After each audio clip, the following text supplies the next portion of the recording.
the different content domain. And the good thing is that, so it's recorded, but we have another round coming up starting, I think, this Sunday. And it's really, really good to sign up for it, even though you can purchase, it's the same price basically if you come for the live one or if you watch the video, because if you come for the live one, you get to ask questions, you get to interact, and it just makes it more fun to study that way. And also, like, as we do like various iteration of these workshops, we would work on our content, we will get feedback from people, and then we will improve on our materials as well. Okay, so if you're thinking, oh, maybe I'll just watch the one that was recorded last month, well, if you're available this Sunday or these upcoming Sundays, be sure to join us. Okay.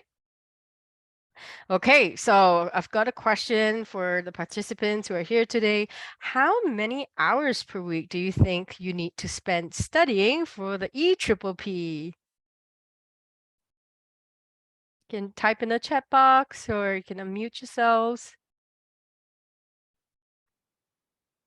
Okay, so like I have been chatting with many different people and it is very indicative. I have spoke with people who said that they are only studying 6 hours a week. I have spoke to people who said that they are studying like 40 hours a week. Okay, so on the both ends of the extreme, which I'm like, wow, how do you study 40 hours a week on the EPPP? Okay, and that sounds really stressful for me.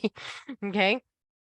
And the correct answer, ding, ding, ding, is, well, it's how many hours you think it's necessary for you.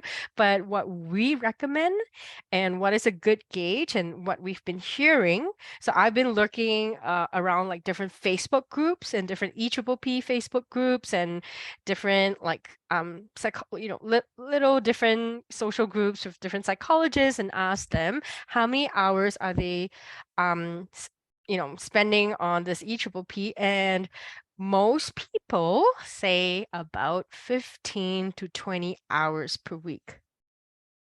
Okay.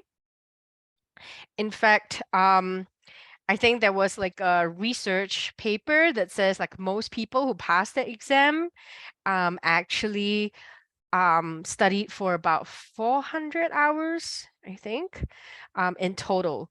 Okay, but a very, very big thing here is that we don't want to use that as a hard benchmark. What I mean by that, it means if you're spending, for example, 1 hour a day studying for 400 days, and that is 400 hours, I'm not sure you'll pass the EPPP. Let's just put it that way, okay?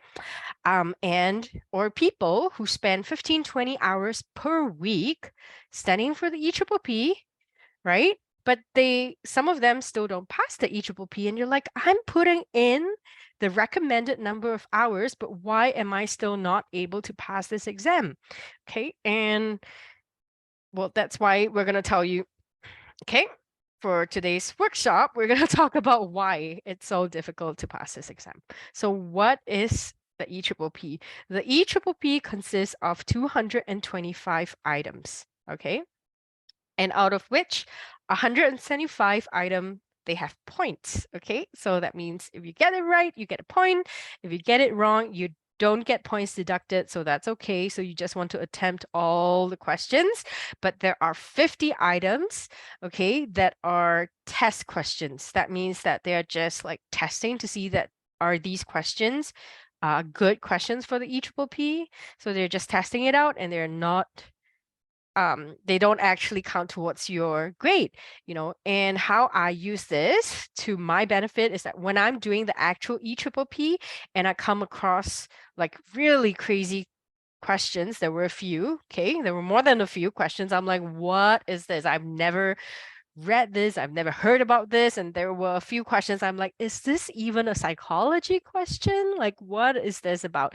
Okay, so there were going to be some like really strange questions in there. I just tell myself, okay, it's just a pretest question, it's not going to be counted. towards my final score. So I'm not going to get freaked out about it. I'm just going to, try my best and use the exam strategies that I have practiced, and I would just continue on. Okay. Because if you let those items, and some of these questions are like out of this world, like I don't even know what they're asking. Okay. And if you let them like you're just completely stumped by those questions, then that is going to affect your mood, it's going to affect your concentration, it's going to increase your anxiety levels, and you're just like so stressed out and you won't be able to get through the whole exam. So the whole exam is 4 hours and 15 minutes. Okay. And you're able to apply for accommodation if you qualify. So for example, ESL students, you're able to apply for accommodation. If you have ADHD, for example, you're able to apply for accommodation, which what I've heard, like they give you an extra hour. Okay. So Priscilla, that's me. I estimate that the whole exam is about 60 to 70% content. Okay. And what I mean by that is that even if you learn everything and all of the prep material that you subscribe to, okay, that will only bring you as far as 60 to 70% on the actual EPPP. Okay. And the remaining 30-40%, what will help you pass this exam is really your test taking skills, your exam strategies. Okay. And I do an entire workshop of 2 hours workshop on exam strategies. So yes, it is a huge, huge thing. Okay. So there was a report in 2017 by ASPBB that found 80% of the candidates from accredited doctoral programs passed the test that year. Okay. And I would let Caitlin talk a little bit more about that. Because like when I saw that, I was like, what? What does this mean? Like, right? Like, does it mean if I don't study if I didn't take a doctoral program, like I'm not able to pass the EPPP? Like, why is it that a candidate with a master's degree, which I have a master's degree, pass rate is only at a 53%? So Caitlin, would you like to add to that? This hasn't been backed up by data. It's my own personal thoughts. I think we just have more time. We have more years of schooling. And so instead of having to cram all that information in 2 to 3 years, we have 5, 6, or 7 years. And so it really is not a fair type of measure. In the States, typically, it's my understanding that doctoral level providers are the ones that take the EPPP. There's some states that that's not the case, but I just think that there's more time to cover the content. And it's not as crunched if programs can cover it all, because that's a ton of information that the EPPP asks for one program to cover in a couple of years. So I think there's an unfair advantage there and disadvantage. Yeah. Thank you. Mm-hmm. So we had a question in the chat box, which is how can ESL students apply for more accommodation? I didn't apply for it myself. It was really difficult for me to make a case because I studied my undergrad and graduate programs in English. But I've heard from other friends of mine who were immigrants to Canada, right? So one of the ways I've heard was that they asked their clinical supervisor to write them a letter, okay?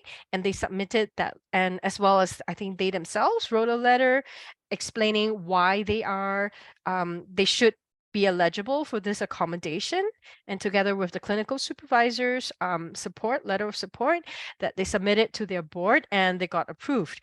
Okay, so I don't know, there's no guarantee that this will work.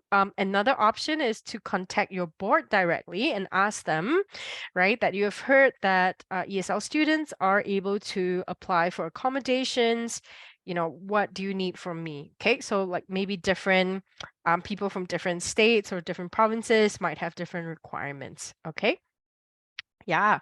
So, as I was mentioning, most people, and I think there was some research done for this, like number of hours, the optimal number of hours is about 400 hours, but it's not 400 hours like spread out over a year, right? It's 400 hours of intensive studying, 15 to 20 hours per week for 4 to 6 months. Okay, that is a more realistic amount of time.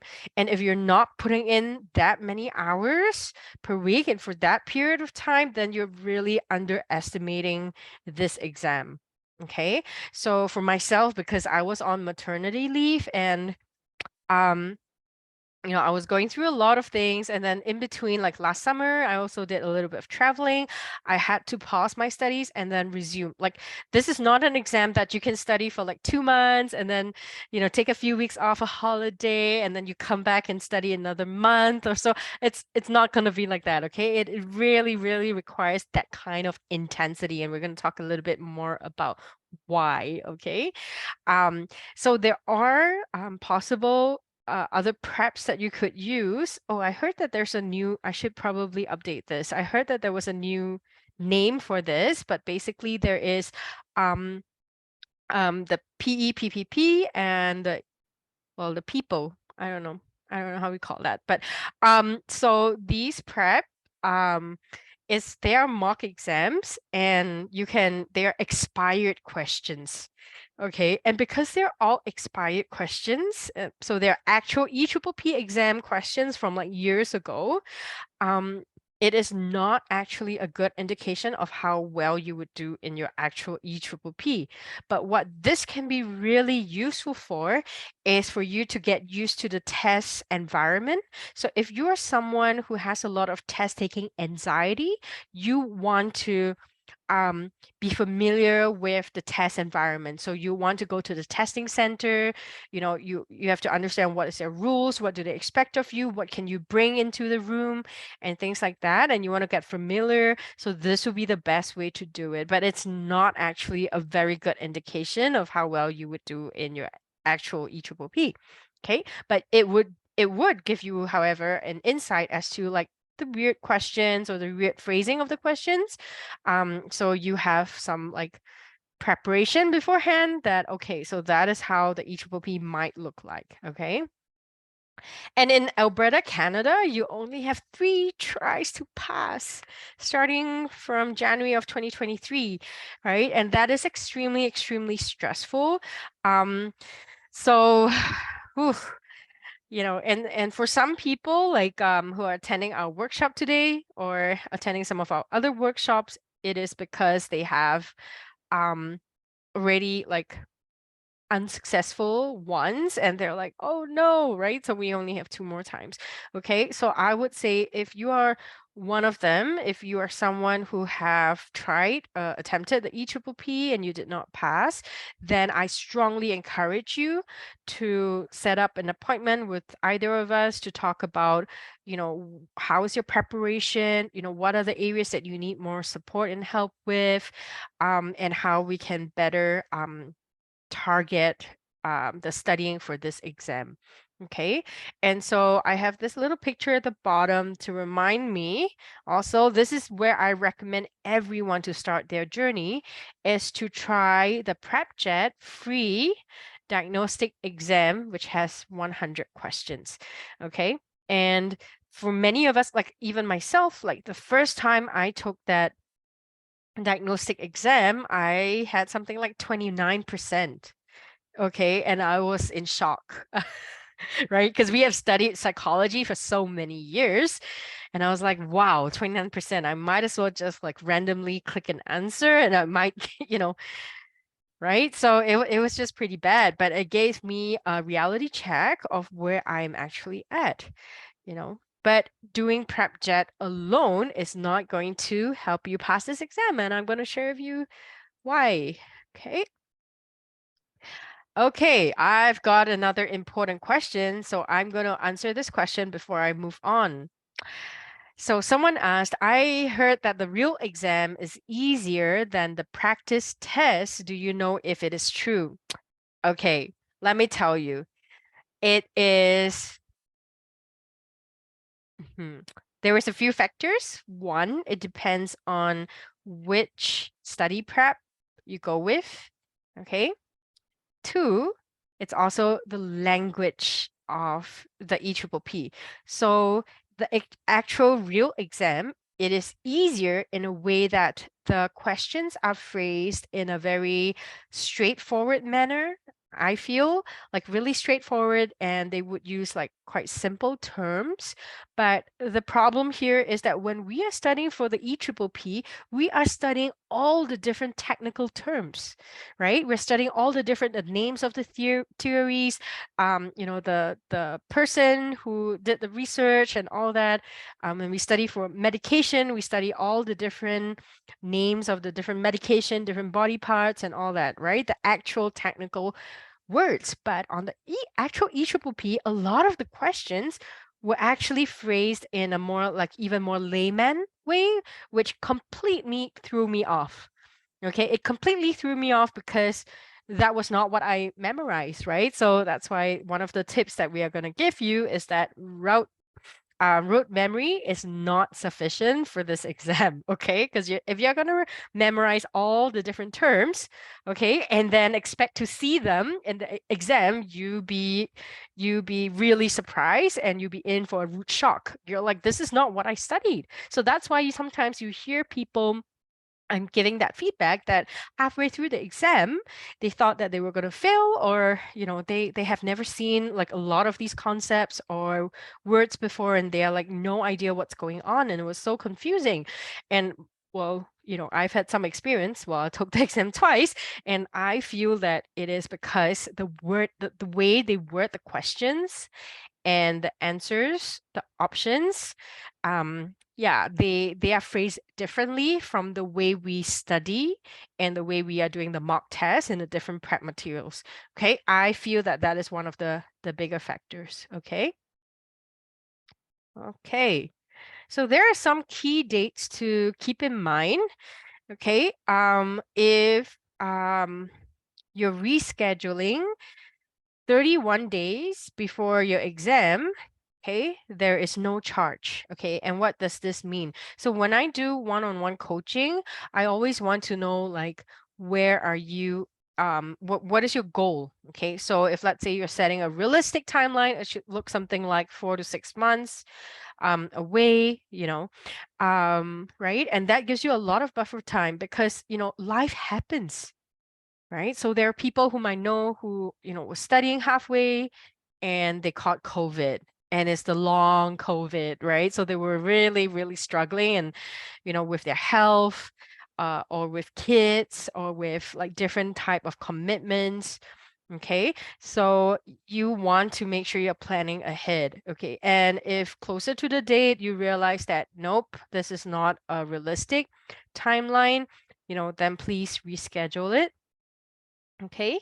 And even if up to 24 hours before the exam and you're, going through, like, let's say if you're listening into this workshop, right? And you check what you've been doing and see that, have you been following all these strategies? And then if not, and if you don't feel prepared enough, just reschedule. It's 87.50, I think, US dollars. It's better than just, oh, I'll just try it and see how it goes. Well, that is like $1,000 Canadian. Was it 800 US? Yeah, something like that, right? So it's really expensive. Okay. So if you're not ready, my recommendation is to reschedule it. Okay. And this information, actually, we got it from the EPPP candidate handbook, which I recommend that all of you should have a read. Okay, you can Google this, you can download this on the EPPP website. Okay. Okay, so it goes to this very interesting research, and one of the reasons why I felt so strongly about EPPP coaching, okay, is because, as someone who didn't do their undergrad and postgrad in North America, it was really, really tough for me. And so this person, Dr. Shapless actually gathered data on 4,892 New York EPPP test takers, and they actually analyzed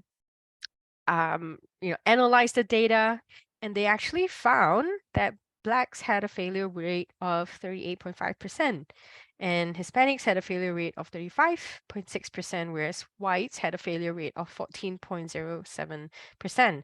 And in a way, we can say, well, the EPPP is a little bit racist, okay? Right? Caitlin, what do you say? Oh, absolutely. Yeah, I think it's very emphasized on dominant culture and those norms, and huge problem in our field. Absolutely. Yes, I think it is.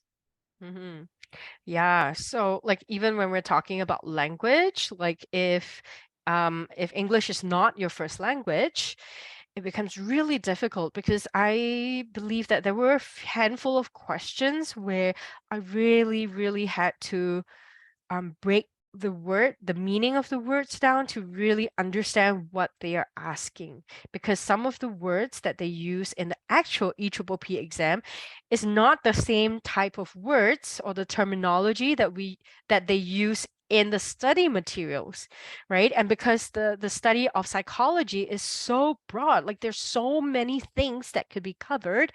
Okay, so it's not easy, right? And there are so many reasons, as we know, like even with other standardized testings, like we find that there is a racial difference in terms of the scores, okay? But this doesn't mean that we can't pass, okay? It doesn't mean that, right? So but what it tells me though is that I have to put in, even more effort, so maybe more than 400 hours, okay, to pass this exam. Okay. So the good news is that you just need to pass. Okay.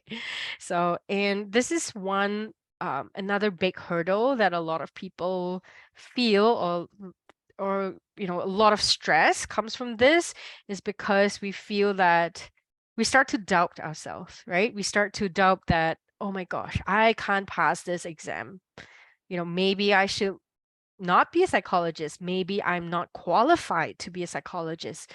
Maybe I'm not, I will never be able to pass. I'm sure I had some of these thoughts as well. Maybe I'm not able to pass this exam ever, right? Because I didn't study in North America. So like maybe I just don't have enough exposure. I don't know what it is, but I was just so stressed out, right? And when you are stressed and anxious and studying for like hours and it definitely felt more than 15, 20 hours, even though it was 15, 20 hours that I was spent studying. But because life is not just right about EPPP, so like outside of that 15, 20 hours studying for EPPP, I was, taking care of my baby. I was doing other stuff, right, that needed my attention as well. So it was really, really stressful. Okay.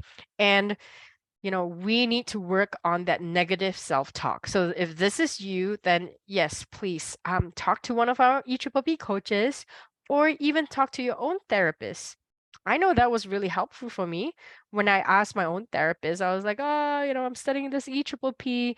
And she's a psychologist, and she was like, yep, I didn't pass the first time as well, right? So I was like, oh, okay. So like lots of people around me, like on forums, on different Facebook groups, I found so many people that didn't pass the EPPP the first time. And it doesn't matter, because as long as you pass in the end, you can go on with your life as a career, and be a psychologist and do really well in your career. And none of your clients is going to ask you, oh, how many tries did you take before you pass your EPPP? Like, no one's going to ask you that. Right? Literally, like if Caitlin and I are not doing this workshop, like we don't even need to tell anybody that that I didn't pass my EPPP the first time, because nobody cares. No, it would Okay. be so weird if someone asked you that too. It says so much more about them than you, of like, what did you get? No, no, No, yeah, nobody wants to know your scores. I don't care if you got 500 or 600 or whatever. No, it doesn't mean anything, right? But it's also a little bit stressful because then I'm thinking like, how much do I have to study to get a 500? Because like I just want to study enough to get a 500. I don't want to study so much that I'm getting a 700 or something like that. So you have to kind of get it out of your head and just really focus on, your content, your exam strategies, and like just following the advice of people who have done this, right?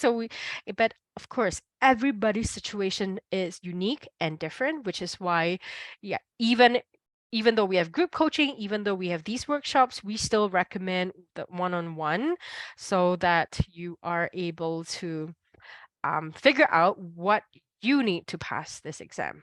Okay. So what is our plan to stay afloat?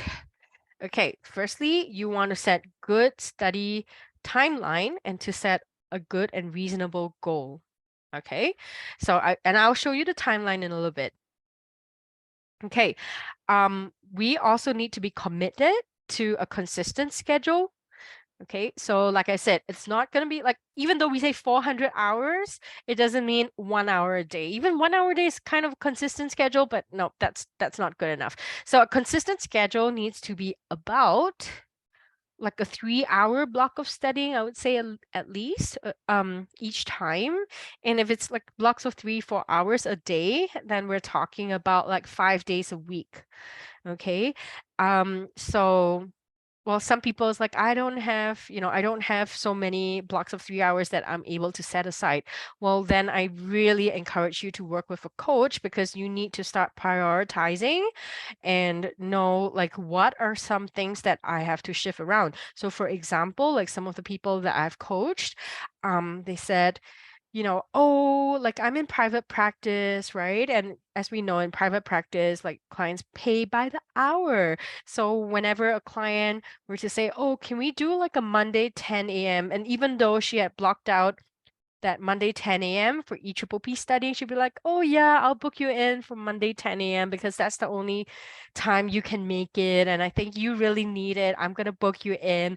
Okay. And what happened is you're not prioritizing. So we need to protect our EPPP schedule and to be really consistent with it. Okay, because it's going to be so important for you to get your headspace. Okay, so you have to actually train this, and I think that there's a slide later as well that we talk about this, but we are training for a marathon. We are training our brains to be able to cope, in blocks of 3-4 hours, okay, which is the actual EPPP exam, right? So we want to train our brains to be able to do that, okay? So we're going to figure out some study resources, like I mentioned. We're going to cut back on everything else. So what I mean by that, and live, breathe, eat EPPP. So when I was studying for the EPPP, I basically, I couldn't spare, like I had to protect my brain energy or my brain concentration and memory, my short-term memory and long-term memory and all the memories, because I didn't want to allocate any resources to anything else that was not important. So for example, my husband was like, oh, what else did we forget in our grocery list? And I'm like, don't ask me such a question. Like I need to reserve my brain power for the EPPP. I can't, if I have space to memorize anything, it would be my mnemonics. I would memorize, Piaget. I would memorize all the different medication, right? So I don't have space in my head to memorize grocery lists. Okay, so don't ask me about that. Right. So that's what I mean. So there were a lot of things that I had to sacrifice, okay, during that study period. For example, I did had to sacrifice time with my family, okay. So I was really lucky that my partner really stepped up and handled a lot of the duties. Unfortunately, that's how it has to be, because there was no way that I would be able to, do like be a full-time mom and looking after the house and doing everything while studying for the EPP. It was just too overwhelming. Okay, so it was really important if you have a partner to ask them to like step it up a little bit during that period and that really rely on them. Okay. We also want to make sure that we're not like overstretching ourselves with different work activities. You might want to cut back on some hours if, let's say, you have a very demanding job and it's only for 3 months, okay? So you can plan for 3 to 4 months to pass that EPPP and just cut back on some work hours for that 3 to 4 months. It would be so worth it because as a psychologist, like our jobs are not easy. As a mental health professional, we deal with so much heavy emotional and mental kind of situations every day. It's not easy to juggle that with the EPPP. Okay. Um, during my study journey, I also, every time I came across a professional development opportunity, any free workshops or like really interesting training and seminars, I had to say no. Every time like these uh, things appeared in my email, I had to say no. I will have time to attend those things once I have passed my EPPP. Okay, so it's a lot of saying no, no, no, and I would just focus on my EPPP for this period of time. Okay, but of course, you're not just going to live, breathe, and eat EPPP 24/7. That would be too much. So we recommend to balance with some relaxing activities that doesn't use as much brain power, and maybe social activities have to be a little bit more structured. For example, maybe you're someone who spend every weekend with family. Well, unfortunately, you can't do it every weekend now. Maybe you do it once a month, for example, right? So we still want to have some social um activities. We still want to have some social interaction. We don't want to be like a hermit and just like block off the world completely, because that also can be quite bad for your mental health. Okay, so we want to still be able to have some relaxation. And so why the EPPP coaching is because everybody's learning style and motivations are different. There is really, truly no one size fits all, right? Somebody might study, I don't know, 10, 15 hours per week for 3 months and they pass the EPPP. Maybe they have photogenic memory. I don't know. Okay. So there are some really, really smart people out there, right? And then there are people who have so many different commitment. If let's say you have ADHD or if you have like five, like I've got clients that I've coached that had like 4 or 5 children. I'm like, how do you even manage? Like that is, whew, my hats off to you, right? So, but with all those kind of life's demands, okay, we need to figure out how can we plan to stay afloat during this EPPP journey and not drown, okay? Okay, so we are going to go through some prep materials. And if you have any question, please feel free to ask me about this because there's so many good stuff.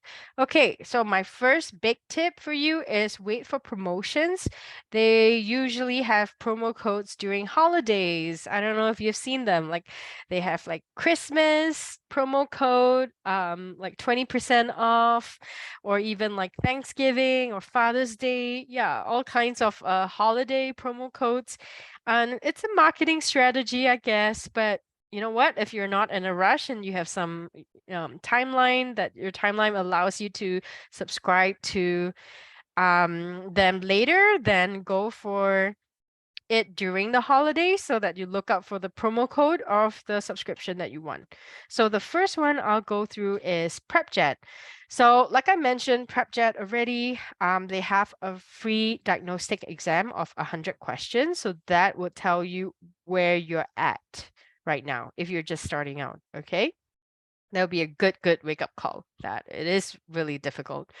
I personally really liked Prepjet. I'm not paid by Prepjet. Maybe these subscription companies wants to sponsor us in future. I don't know. But I personally enjoyed Prepjet because they were really, they had broken down the domain topics. They have short quizzes after each one. They have like an audio version of like reading the notes. The notes were very easy to read and they were really good. When I did this workshop the first time, I had someone ask me, were these the scores that you scored on Prepjet when you passed your EPPP? And the answer is no, okay? These are not my scores. So I couldn't have passed the EPPP with a 28% on lifespan. What? No, that's so these are not my scores when I passed, okay? So there's also some discount if you subscribe for more months.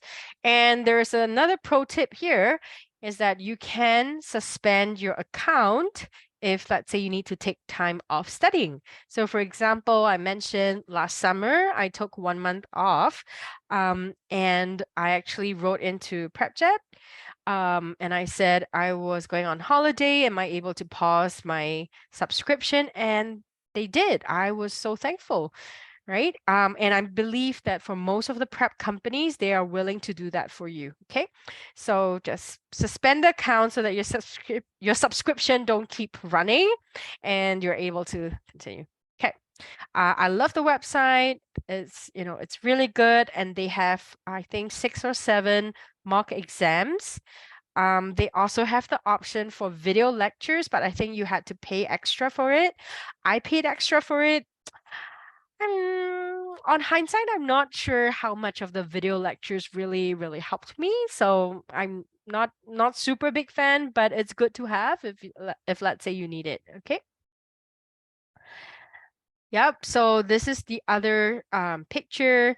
And the thing is that I can't show you the content inside each of these subtopics because all these prep companies, they are really big on their own intellectual property. So I don't think they'll be too happy if we're sharing their content. But as you can see from this page, this is one of the pages on psychopathology, and they had it broken down into like the different groups like bipolar and depressive disorders, anxiety disorders, and things like that. So it's really broken down into very manageable topics.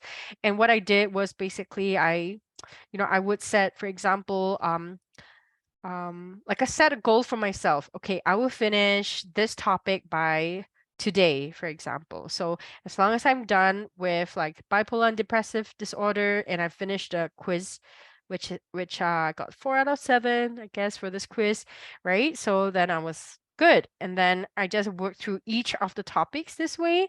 And then it will take you about 1 or 2 weeks per topic, per subdomain. Okay. So it makes it really nice and nicely broken down. Okay, so for PsychPrep, so I actually subscribed to PsychPrep as well the month before my EPPP exam. They do have like a free limited 1 month trial, I think. So definitely go for all the different trials. They're free anyway. Um, they have a really good free EPPP strategies seminar. Okay. They also have a bunch of audio recordings. So if you're an auditory learner, like you would want the PsychPrep. So I know people who were playing it and they were hoping like some kind of osmosis and that like I'm just listening to these like audio recording and somehow the information will stick in your head. I don't know. I'm not an auditory learner, so it didn't really work that well for me. What I really liked about PsychPrep was their 3 days mastery workshop. Okay, so their EPPP strategy seminar and their 3 days mastery workshops are pretty good. Okay, I would say that they were pretty good. So you could definitely use PsychPrep. I would not recommend, however, nope, I would not recommend you use PsychPrep and Prepjet simultaneously because, like how I mentioned that your prep materials, they have a specific way of phrasing the language.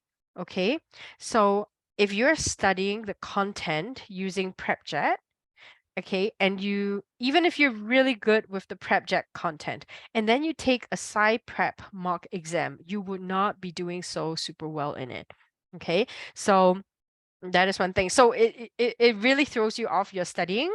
What I mean by that is, you know, let's say, for example, you feel really confident of your Prepjet materials, right? And then you try the PsychPrep material, and then you go, oh wow, I'm scoring so badly. Like, did I not learn anything in the last few months? Okay. Or like the questions that PsyPrep is asking, or the quizzes, or the content, like it didn't make sense to me. So I wouldn't use two prep materials to study the content.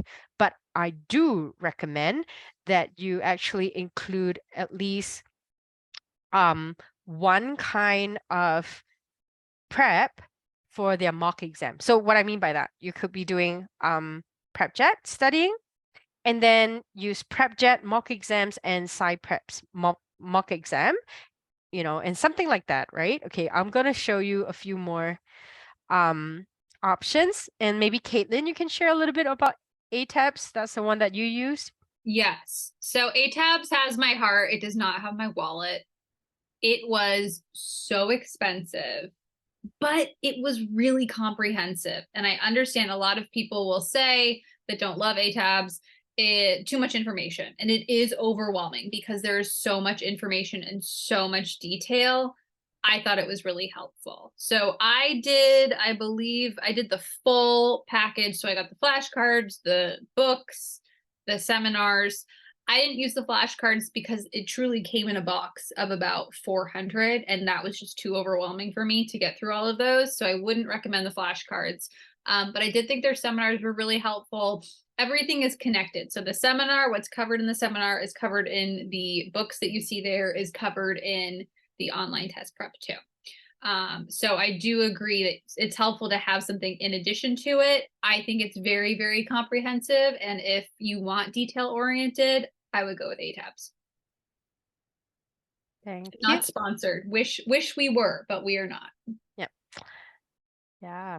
So this is another pro tip for you. This is the PocketPrep, and why I strongly recommend that you subscribe to PocketPrep. It's because it is not a content provider, so it does not have content, but they are full of quizzes. Okay. So as you can see from the screenshots from my app, so it is an app. As you can see in the bottom left corner, this is how the app logo looks like.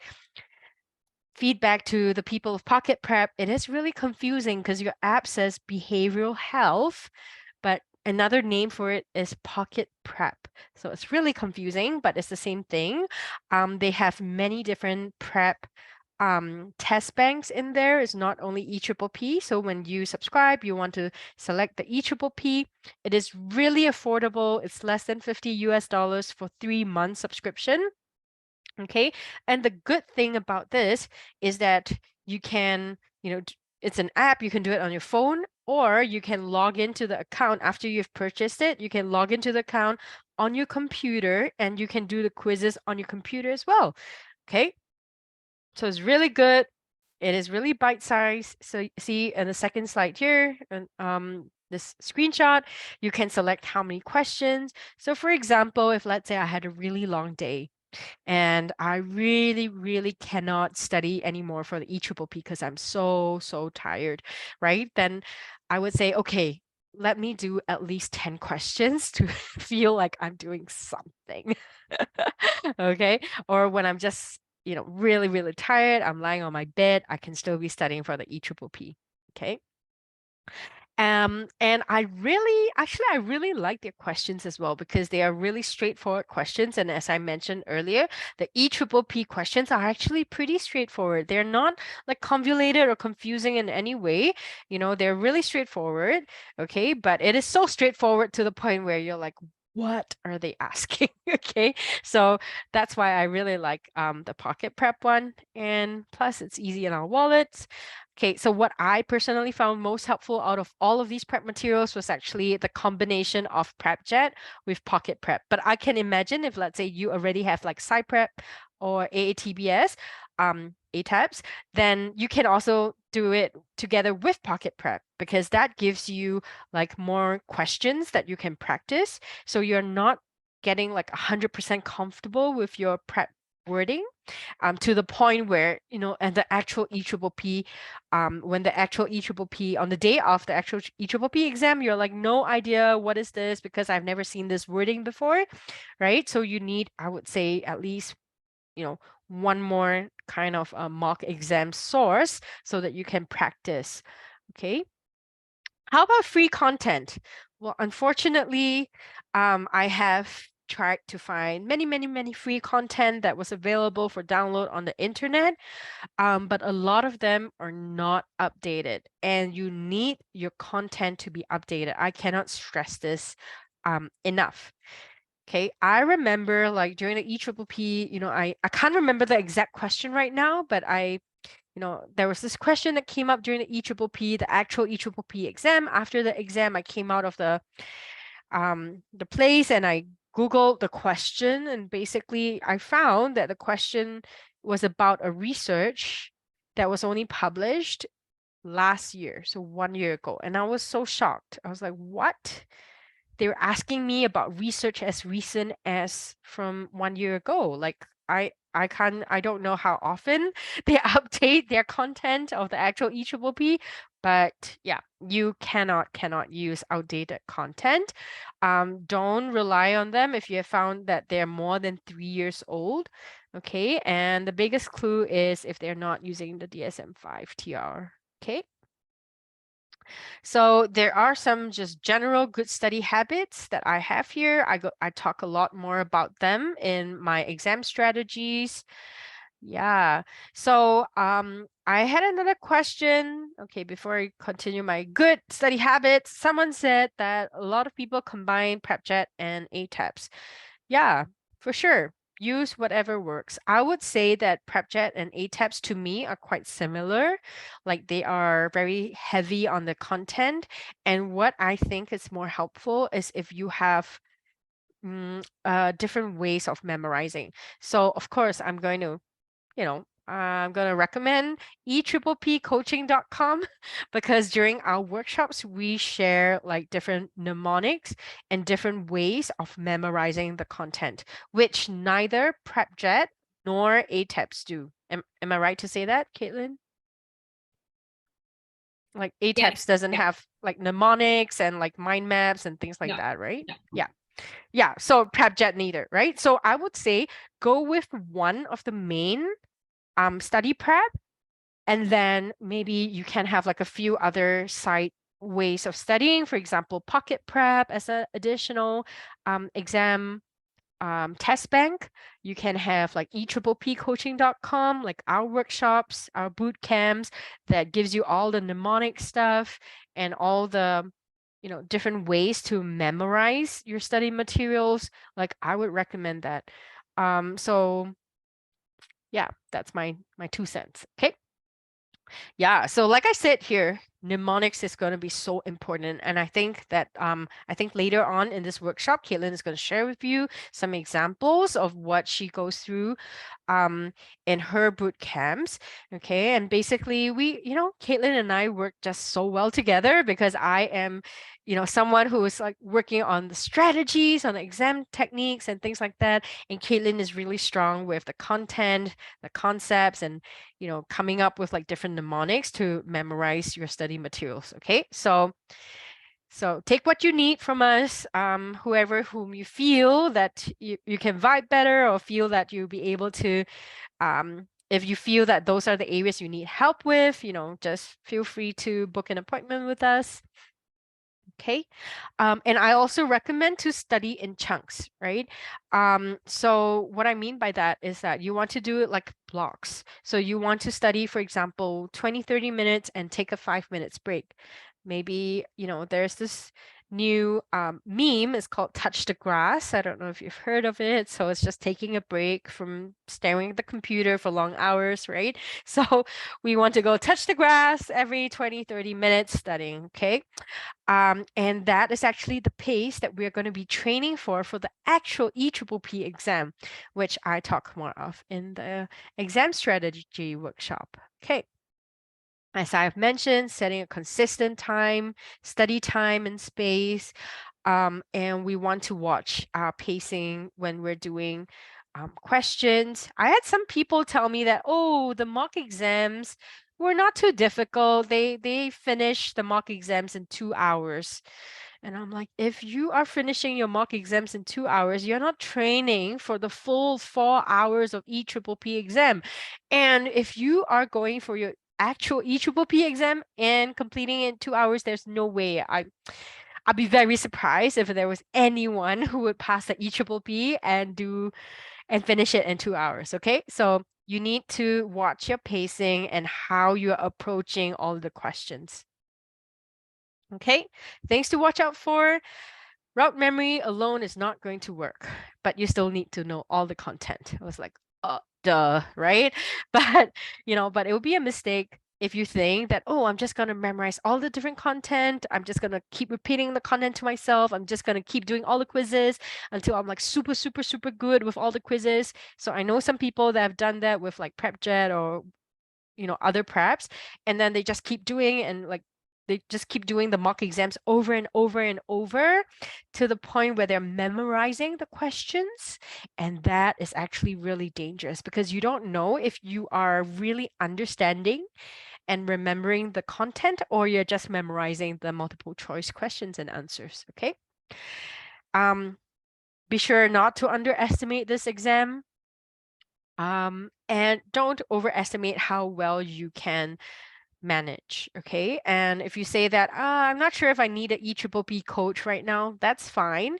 We'll talk to other psychologists, talk to your colleagues, talk to your ex-classmates who are also in this EPPP journey or those who have passed and ask them, do they think with this kind of a schedule, like do they think it's a reasonable um, plan or schedule to do the EPPP? Okay. That's the next thing. It's so important. If you qualify for accommodations, make sure you apply it beforehand. Okay, so you want to apply, you want to have the letter or the doctor's note or whatever you need, and then apply for the accommodations before you actually purchase the exam. I don't know what you call it, okay? Because that was what was told to me. Like when I was purchasing the exam, they say if you qualify for accommodations, you have to get it approved first before you actually register for the actual EPPP exam. Okay. Unfortunately, that's my belief. Using only one study prep is not enough, and that's why I gave you the cheapest resource that I found was really helpful, which is the PocketPrep. So that is a good way to supplement your learning and your studies. And again, I can't state this enough, don't use outdated prep materials. Okay, so this is a rough timeline that we have come up with. So this is based off the scores from Prepjet, but from what I've heard, it's quite similar with the other test scores as well.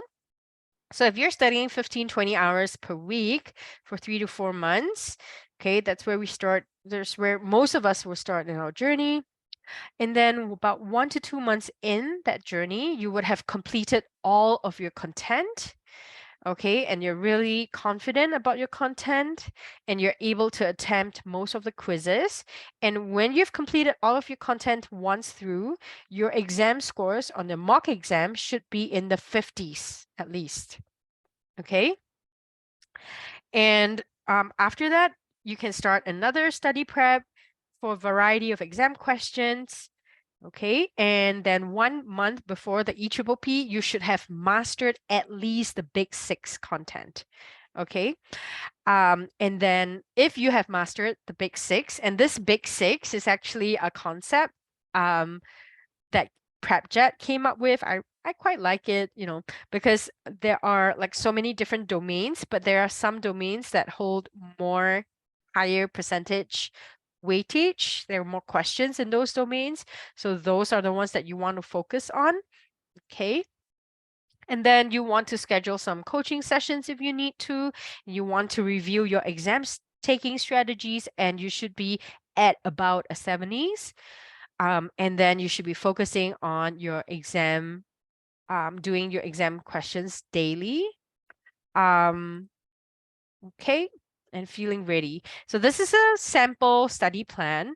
Okay, so you can actually study, for example, like 10 hours on a topic, and then you might spend 5 to 6 hours on a mock exam and reviewing the exam, for example, right? And then what I did was I just kind of like clump them all together, the ones that are quite similar. So this is not like you can use this if you want. You can come up with your own, whatever that makes sense for you. Okay. And because I found that assessment, oxide, research stats, and test construction, they're really quite similar. So I just like lumped them together here.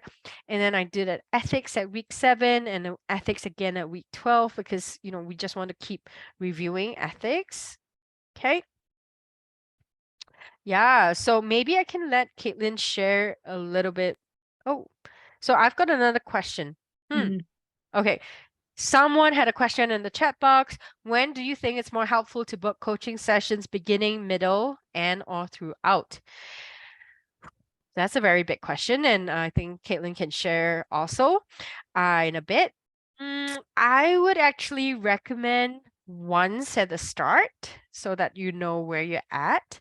Like by attending these workshops and the group recorded workshops or group recorded or live bootcamp workshops, like I think that those are really, really good. But you might have specific areas that you need help with, or you might struggle with certain concepts. And what I would say is that my biggest tip, like I don't know when is best for you, whether the start, middle, or end, but what I would say is, maybe you have a piece of paper and during your studies, you write down the questions you have for your coach.